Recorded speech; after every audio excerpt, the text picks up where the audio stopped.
di surga. Sekalipun dagingku lenyap hatiku, lelah tak berdaya, ku sembah Engkau, Allah yang perkasa. Ku sanjung tinggi nama-Mu di hidupku, Tuhan, tiada yang lain. Hanya Kau satu di hatiku.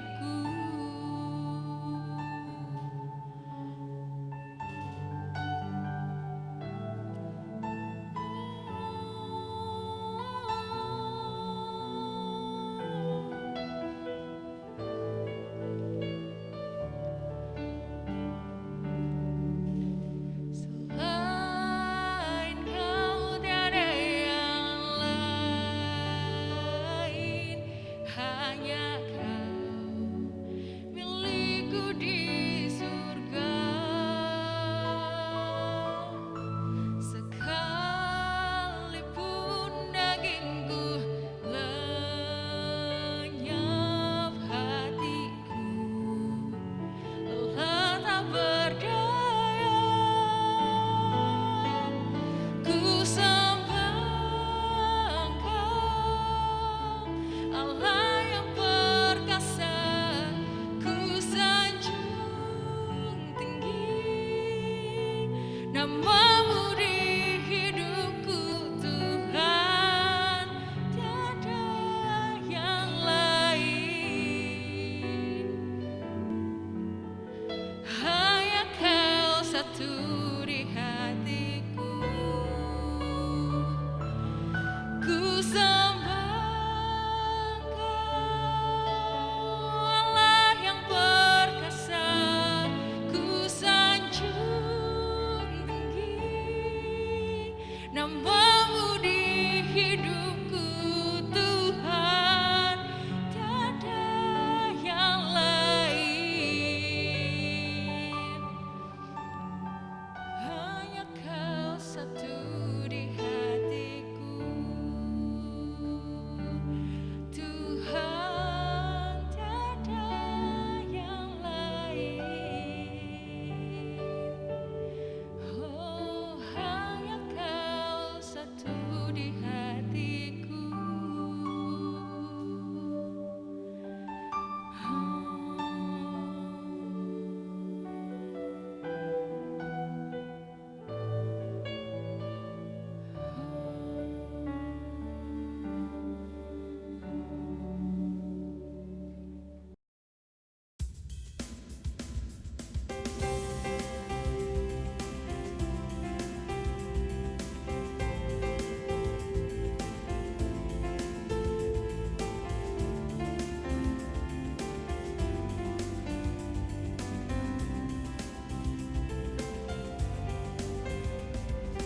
Kami yang telah ditebus dengan darah yang kudus, mengangkat pujian bagi-Mu.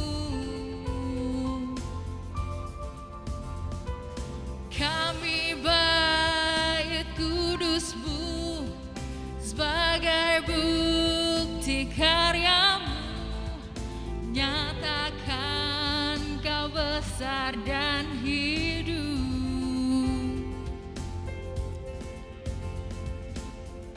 Berlari sampai tujuan, mendapatkan mahkota kekal. Kami terima kuasa-Mu, Tuhan. Kami terima semua kemenangan yang Kau sediakan untuk kami bawa di setiap langkah. Dimanapun kami berdiri, Kau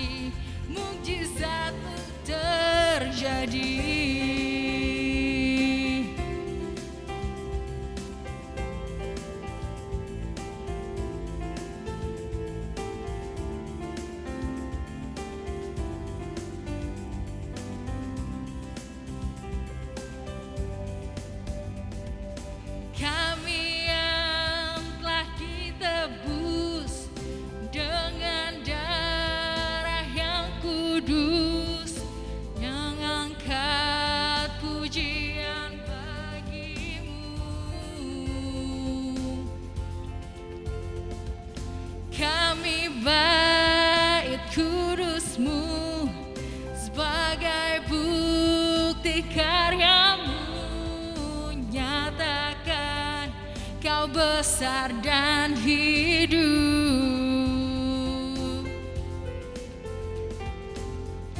Berlari sampai tujuan, mendapatkan mahkota kekal.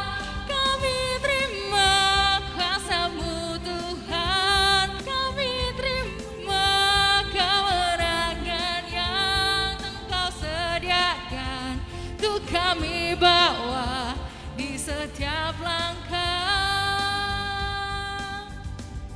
Dimanapun kami berdiri, kemanapun kami akan pergi, di situ pasti mukjizat-Mu terjadi.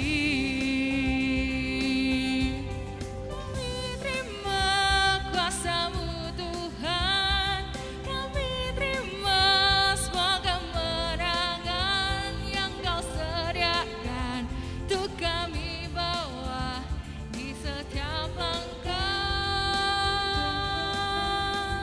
Kemanapun kami berdiri, kemanapun kami akan pergi, di situ pasti mukjizat-Mu terjadi. Oh, kami terima kuasa-Mu Tuhan, kami terima kemenangan yang Engkau sediakan untuk kami bawa di setiap langkah. Dimanapun kami berdiri, kemanapun kami akan pergi, di situ pasti mukjizat-Mu terjadi. Di situ pasti mukjizat-Mu terjadi.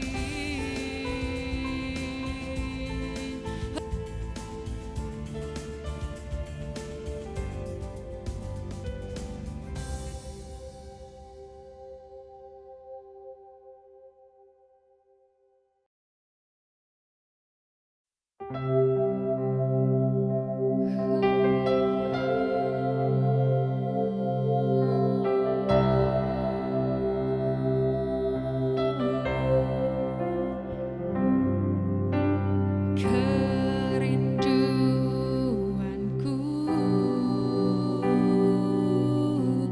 tinggikan nama-Mu,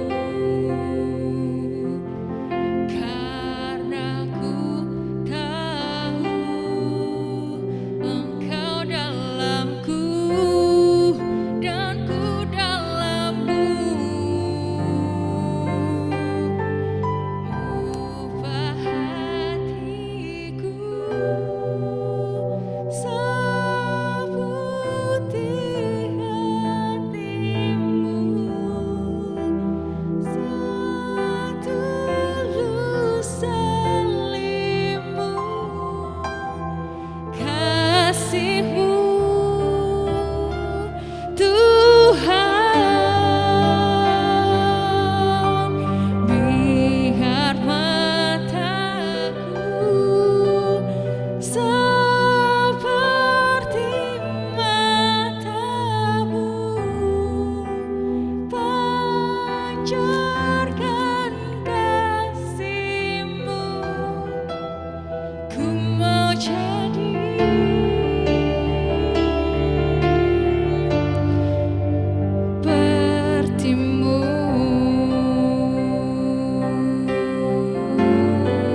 Shalom, kekasih dalam nama Tuhan Yesus Kristus.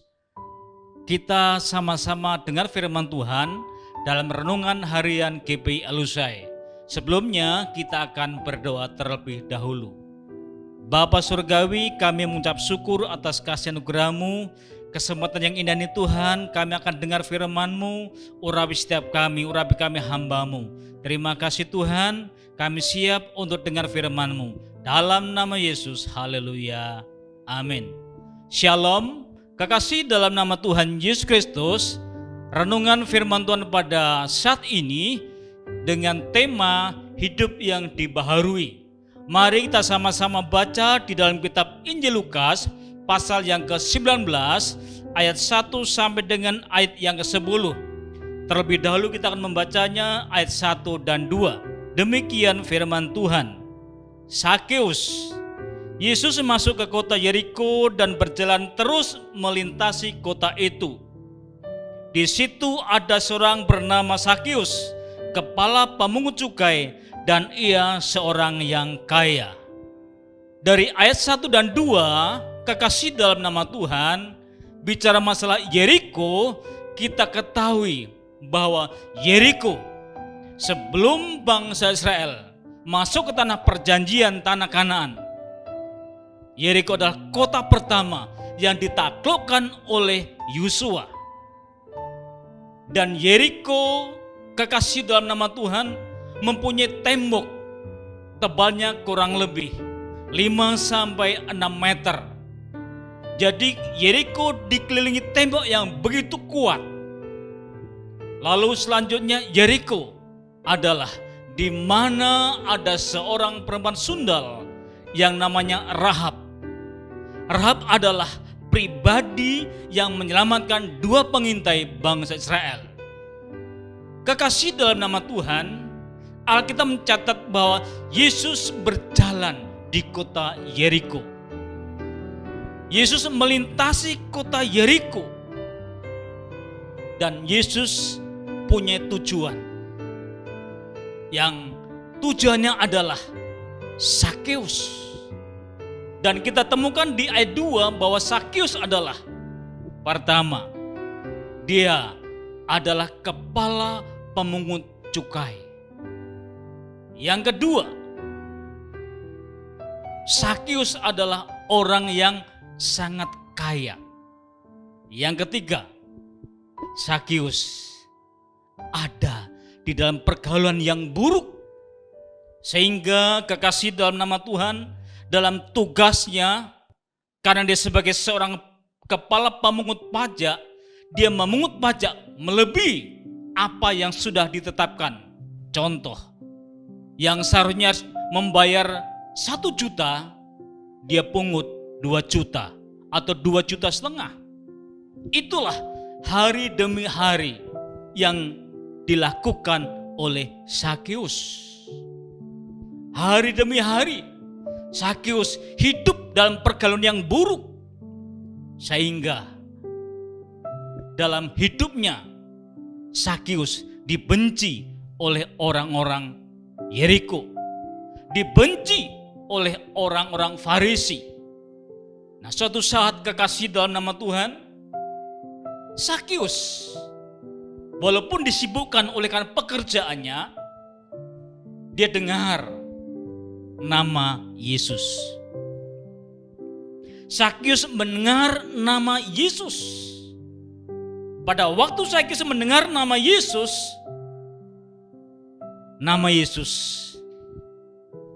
tidak sama dengan nama-nama yang ada di kota Yeriko. Ternyata bagi Sakeus, nama Yesus adalah nama yang sangat mengherankan, nama yang sangat dirindukan. Dan kalau kita baca di ayat yang keempat dari Lukas pasal 19, dikatakan demikian, maka berlarilah ia mendahului orang banyak, lalu ia memanjat pohon ara untuk melihat Yesus yang akan lewat di situ. Ternyata Sakeus, saking rindunya, saking dia ingin melihat Yesus, dia berusaha untuk melihat Yesus. Sakyus lari. Dengan kata lain, Sakyus punya kerinduan, ingin tahu siapa sebenarnya Yesus itu. Siapa Yesus itu. Dan pasti Sakyus pernah mendengar Yesus telah menyembuhkan orang sakit. Orang buta bisa melihat, orang tuli mendengar, orang lumpuh berjalan, dan bahkan orang mati bisa bangkit. Kekasih dalam nama Tuhan, ketika Sakyus dengar nama Yesus, maka timbul imannya, timbul kepercayaannya, dan dia mau mendekat kepada Yesus. Oleh karena badannya pendek, maka dia berusaha untuk memanjat pohon ara. Pada waktu Sakyus memanjat pohon ara, dari sekian banyak orang, perhatian mata Yesus ada di pohon ara. Karena apa? Di sana ada seorang yang perlu diselamatkan. Sakyus pada waktu memanjat pohon ara, perhatian Yesus ada dalam diri Sakyus. Kita baca di ayat yang kelima, ketika Yesus sampai ke tempat itu, ia melihat ke atas dan berkata, "Sakyus, segeralah turun, sebab hari ini aku harus menumpang di rumahmu." Luar biasa. Ini di luar perkiraan Sakyus. Yang tadinya Sakyus hanya sekedar melihat siapa Yesus itu. Tetapi Yesus berkata kepada Sakyus, "Sakyus, turunlah. Sakyus, segera turun. Aku mau ke rumahmu." Kekasih dalam nama Tuhan Yesus Kristus, begitu perhatiannya Yesus kepada Sakyus. Oleh karena Sakyus terikat oleh harta dunia. Sakyus terikat oleh kekayaan dunia. Dia tamak akan uang.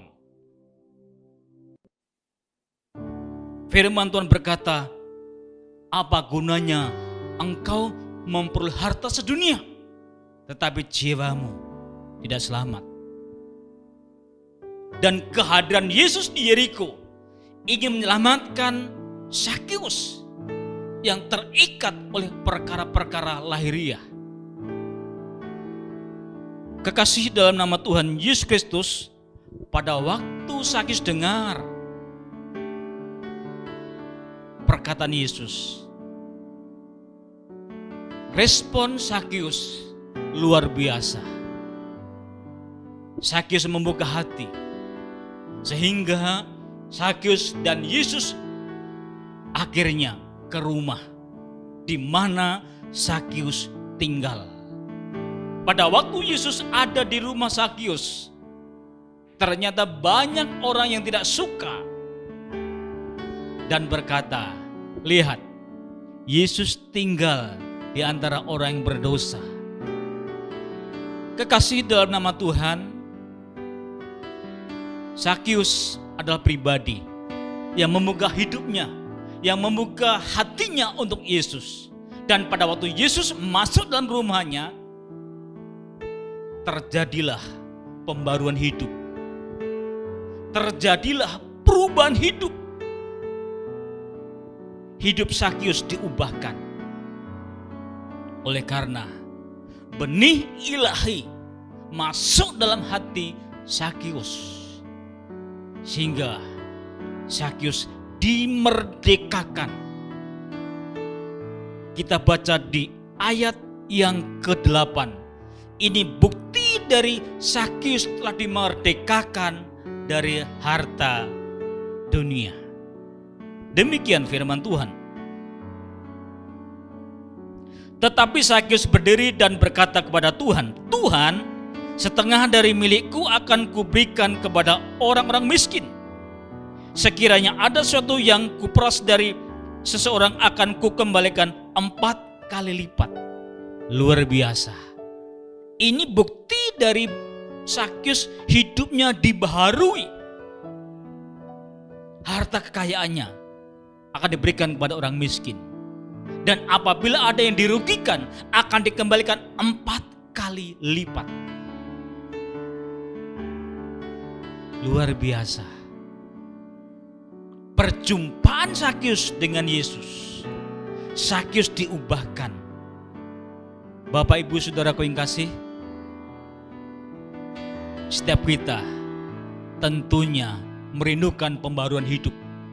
Maka dari itu, saudaraku yang kasih, miliklah teladan seperti Sakyus, membuka hati sehingga hidup akan diubahkan. Contoh Alkitab yaitu Paulus. Sebelum berjumpa dengan Yesus, dia seorang yang ganas, menganiaya pengikut Yesus. Tetapi ketika berjumpa dengan Yesus, hidupnya diubahkan, dibaharui. Dan bahkan Paulus berkata, hidup untuk Kristus, mati keuntungan. Sakyus hidupnya dibaharui. Sudahkah hatimu saat ini hidupmu dibaharui ketika Anda berjumpa dengan Yesus? Saya merindukan pada waktu Anda berjumpa dengan Yesus, terbukalah, maka hidupmu akan dibaharui. Seperti Sakyus yang tadinya dia terikat oleh harta kekayaannya. Dia selalu terima tapi dengan hal yang tidak benar. Tetapi ketika terima Yesus, Sakyus tidak menyia-nyiakan waktu. Sakyus luar biasa. Dia berkorban untuk pekerjaan Tuhan. Dan kekasih dalam nama Tuhan, tahukah Bapak Ibu, pada waktu Sakyus berkata kepada Tuhan bahwa hartanya akan diserahkan untuk pekerjaan Tuhan, sikap Yesus bahwa Yesus menghargai pengorbanan Sakyus. Yang kedua, bahwa Yesus memberi gelar kepada Sakyus, yaitu anak Abraham. Dengan kata lain, saudaraku yang kasih, bahwa Sakyus terima keselamatan, terima berkat-berkat yang dari surga, bukan berkat-berkat yang dari dunia. Kita baca di ayat yang ke-9.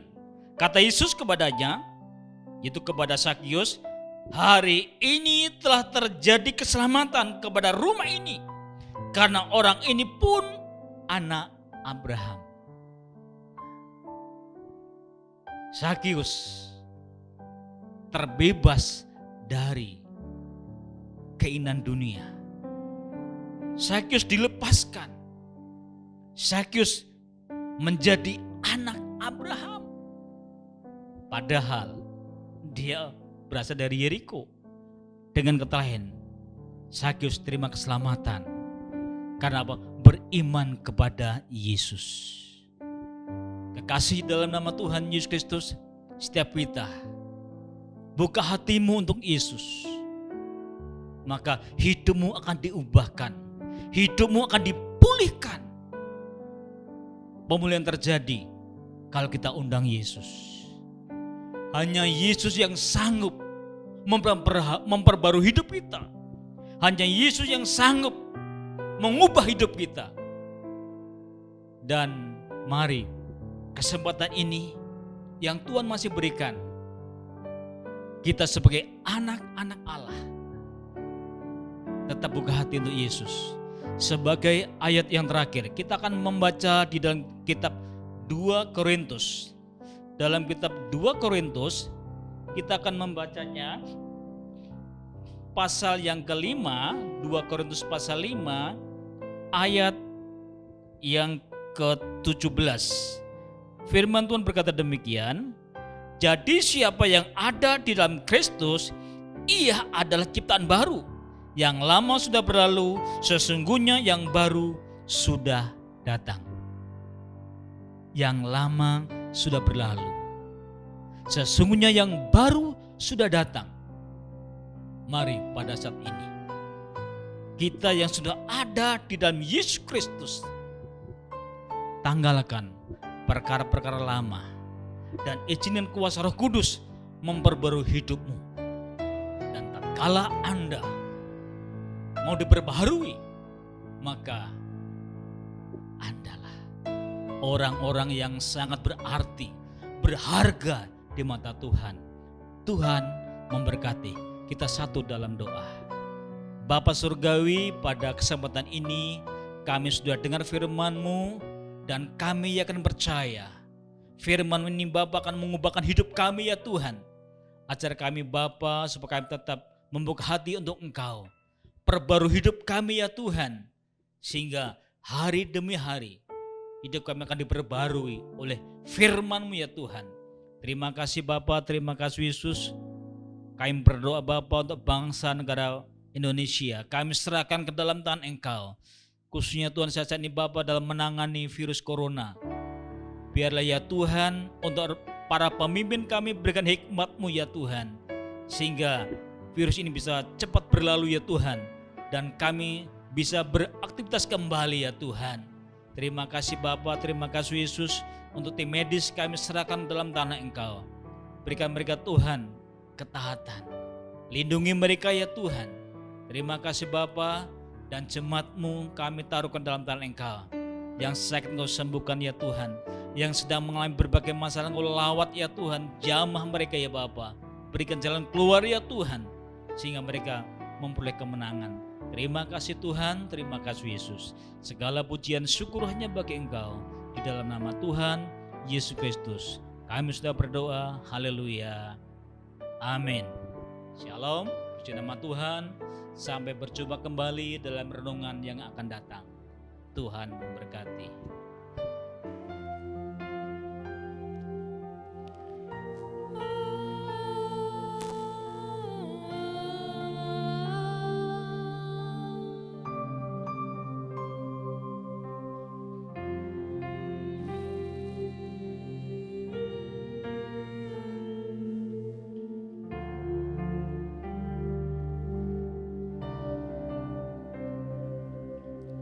Semua karena anugerah-Mu hari ini ada. Bukan karena kuatku, namun karena Roh-Mu. Ku bawa hatiku, penyembahanku, ku semakin berkurang, Yesus makin bertambah. Mengikut Yesus, itulah kesukaan hatiku. Ku lepas semua aku untuk mengenal kehendaknya di hidupku. Mengiring Yesus, itulah kekuatan hidupku. Ku yakin anugerah-Nya mampu jadikanku hamba yang berkenan selalu.